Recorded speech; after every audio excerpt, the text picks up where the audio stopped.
Hello, I'm Cookie Stoner, and welcome to Cookie Stoner Presents. I'm here with Alan Stoner, attorney at law, my husband.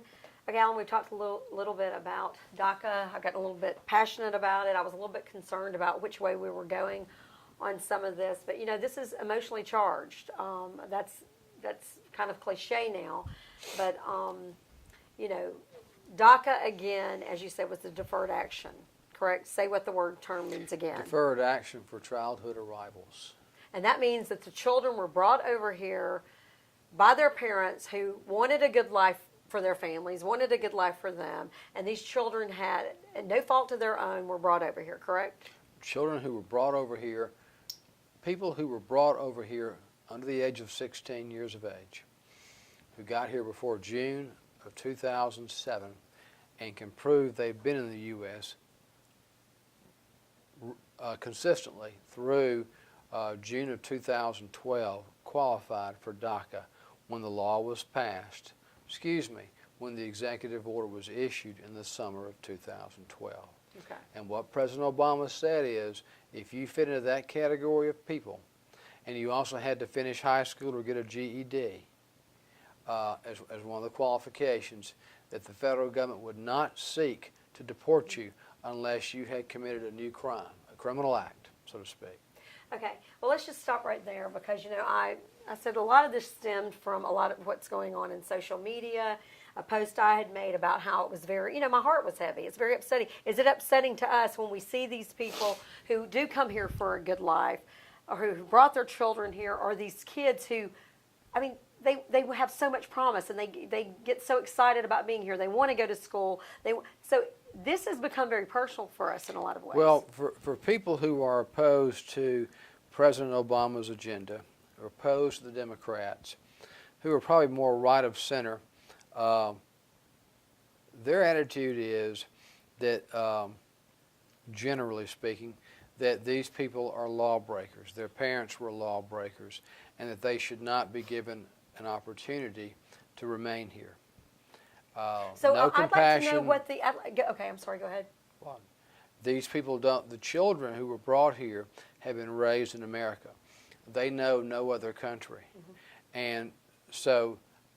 Say that word. No compassion. Say that again. Well, the people who are opposed to this are not showing much compassion at all, because they are simply categorizing people in entire groups, and that they should all suffer the same punishment or penalty. Yeah, let's take it and do a snapshot of this. Well, we have people from Canada who've been here who are now in their early 20s or late teens. You got people we've met from Guatemala who've grown up here who are now in their late teens or early 20s.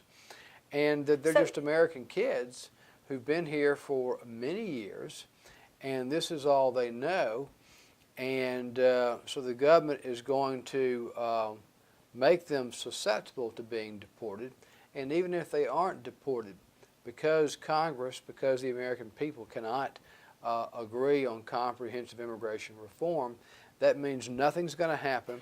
The laws will all remain the same, and these kids will not be able to go to college. Okay, that's they won't be able to get a job.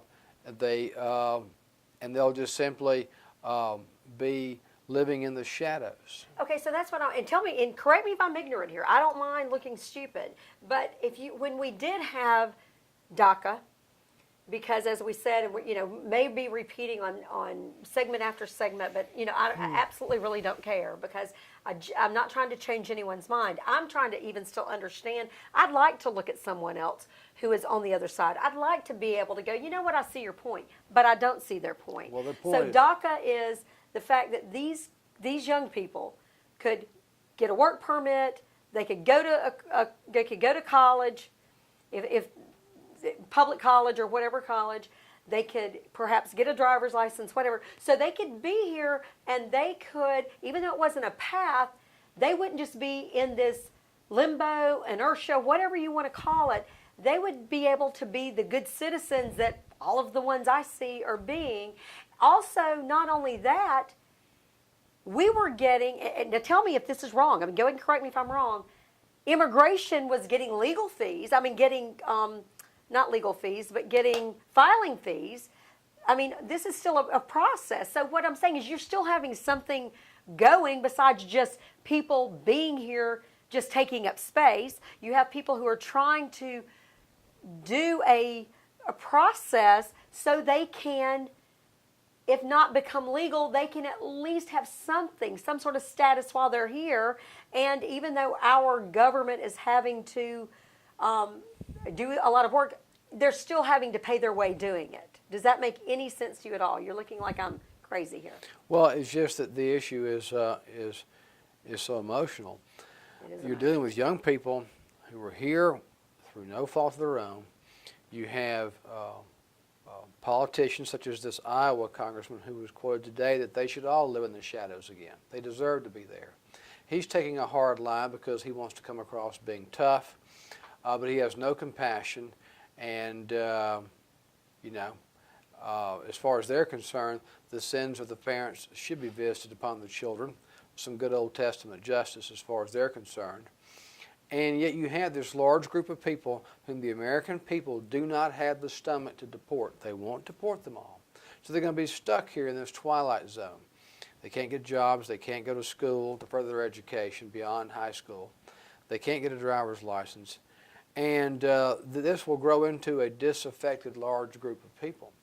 And all President Obama did was offer them a window of opportunity, a bridge. A bridge. That was the word. From this not a point path, a until Congress, until the country does reach consensus on immigration reform. And right now, President Trump has canceled that. He has the right to do that as president. But come spring of 2018, we're not going to be in any different place. Congress cannot reach agreement. There will be no DACA, and all this will simply go away, and these young people will be back where they were. No jobs, no college education, no driver's license. I think that's a good place to end. Okay. Thank you.